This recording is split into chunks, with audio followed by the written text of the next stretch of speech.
श्रीमद्भागवत महापुराण चतुर्थ स्कंद 17वां अध्याय। इस अध्याय के अंतर्गत आज आप सुनेंगे महाराज पृथु का पृथ्वी पर कुपित होना और पृथ्वी के द्वारा उनकी स्तुति करना। श्री मैत्रेय जी कहते हैं, इस प्रकार जब बंदी जन ने महाराज पृथु के गुण और कर्मों का बखान करके उनकी प्रशंसा की, तब उन्होंने भी उनकी बड़ाई करके तथा उन्हें मनचाही वस्तुएं देकर संतुष्ट किया। उन्होंने ब्राह्मण आदि चारों वर्णों, सेवकों, मंत्रियों, पुरोहितों, पूर्ववासियों, देशवासियों, भिन्न भिन्न व्यवसायियों तथा अन्यान्य आज्ञानुवर्तियों का भी सत्कार किया। विदुर जी ने पूछा, हे ब्राह्मण, पृथ्वी तो अनेक रूप धारण कर सकती है, उसने गौ का रूप ही क्यों धारण किया? और जब महाराज पृथु ने उसे दुहा तब बछड़ा कौन बना और दुहने का पात्र क्या हुआ? पृथ्वी देवी तो पहले स्वभाव से ही ऊंची नीची थी, उसे उन्होंने समतल किस प्रकार किया और इंद्र उनके यज्ञ संबंधी घोड़ों को क्यों हर ले गए? ब्रह्मज्ञानियों में श्रेष्ठ भगवान सनत कुमार जी ने ज्ञान और विज्ञान प्राप्त करके वे राजर्षि किस गति को प्राप्त हुए? पृथुरूप से सर्वेश्वर भगवान श्री कृष्ण ने ही अवतार ग्रहण किया था। अतः पुण्यकृति श्री हरि के उस पृथु अवतार के संबंध रखने वाले जो और भी पवित्र चरित्र हों, वे सभी आप मुझसे कहिए। मैं आपका और श्री कृष्ण चंद्र का बड़ा अनुरक्त भक्त हूं। श्री सूत जी कहते हैं, जब विदुर जी ने भगवान वासुदेव की कथा कहने के लिए इस प्रकार प्रेरणा की, तब श्री मैत्रेय जी प्रसन्न चित्त से उनकी प्रशंसा करते हुए कहने लगे। श्री मैत्रेय जी ने कहा, हे विदुर जी, ब्राह्मणों ने महाराज पृथु का राज्याभिषेक करके उन्हें राज्य का रक्षक उद्घोषित किया। इन दिनों पृथ्वी अन्नहीन हो गई थी, इसलिए भूख के कारण प्रजाजनों के शरीर सूख कर कांटे हो गए थे। उन्होंने अपने स्वामी पृथु के पास आकर कहा, हे राजन, जिस प्रकार कोटर में सुलगती हुई आग से पेड़ जल जाता है, उसी प्रकार हम पेट की भीषण ज्वाला से जले जा रहे हैं। आप शरणागतों की रक्षा करने वाले हैं और हमारे अन्नदाता प्रभु बनाए गए हैं, इसलिए हम आपकी शरण में आए हैं। आप समस्त लोगों की रक्षा करने वाले हैं, आप ही हमारी जीविका के ही स्वामी हैं। अतः राजेश्वर, आप हम सुधा पीड़ितों को शीघ्र ही अन्न देने का प्रबंध कीजिए। ऐसा न हो तो अन्न मिलने से पहले ही हमारा अंत हो जाए।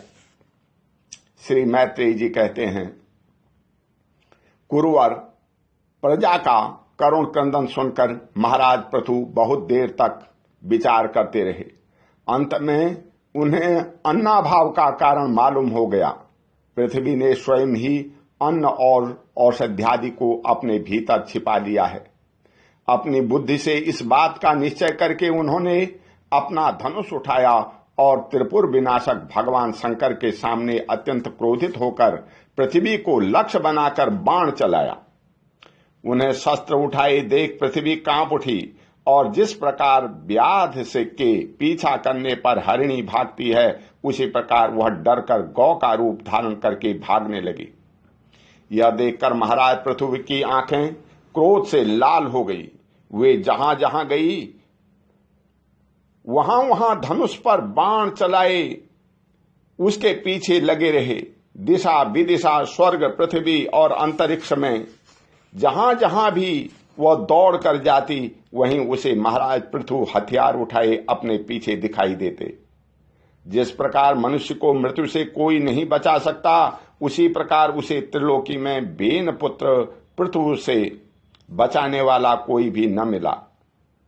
तब वह अत्यंत भयभीत होकर के दुखित चित्त से पीछे की ओर लौटी और महाभाग पृथु जी से कहने लगी, धर्म के तत्व को जानने वाले शरणागत वत्सल, हे राजन, आप तो सभी प्राणियों की रक्षा करने में तत्पर हैं।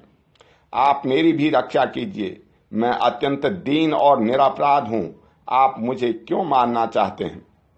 इसके सिवा आप तो धर्मज्ञ माने जाते हैं, फिर मुझ स्त्री का वध आप कैसे कर सकेंगे?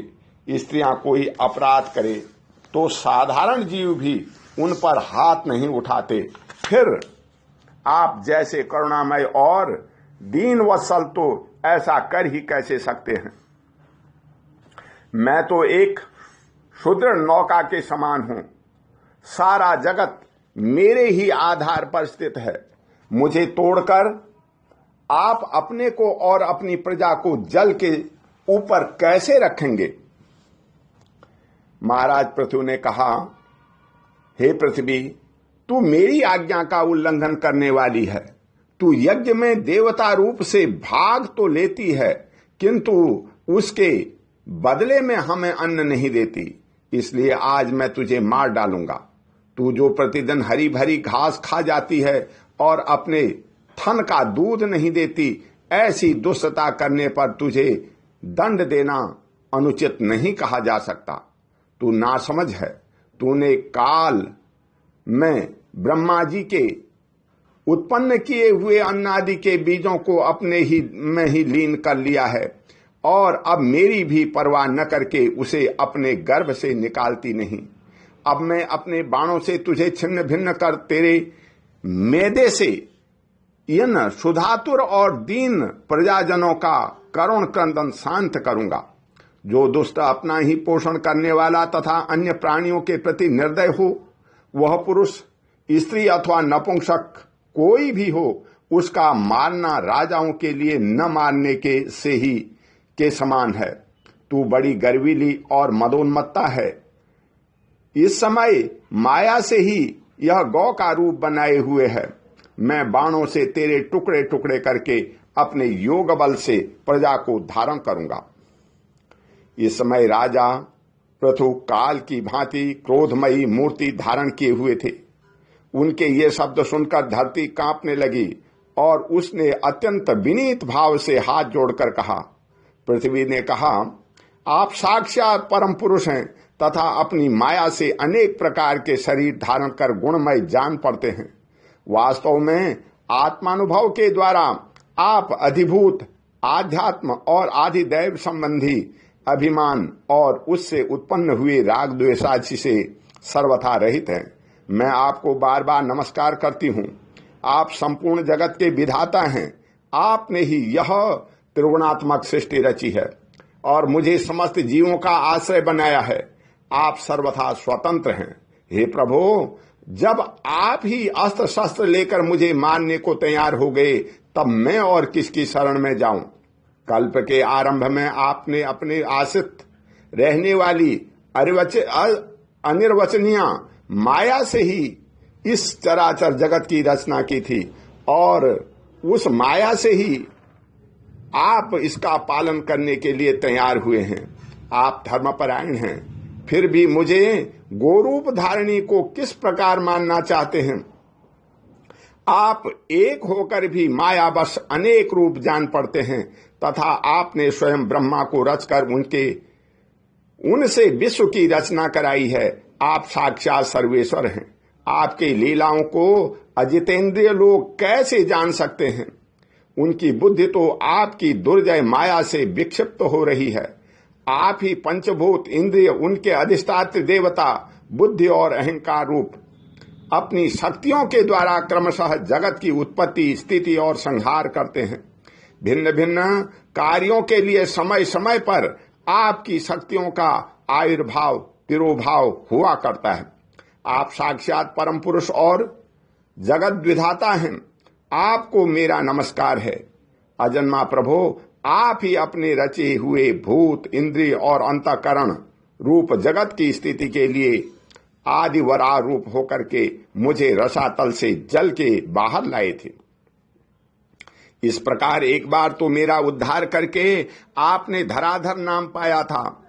आज वही आप वीर मूर्ति से जल के ऊपर नौका के समान स्थित मेरे ही आश्रय रहने वाली प्रजा की रक्षा करने के अभिप्राय से पहने पहने बाण चलाकर दूध न देने के अपराध में मुझे मारना चाहते हैं।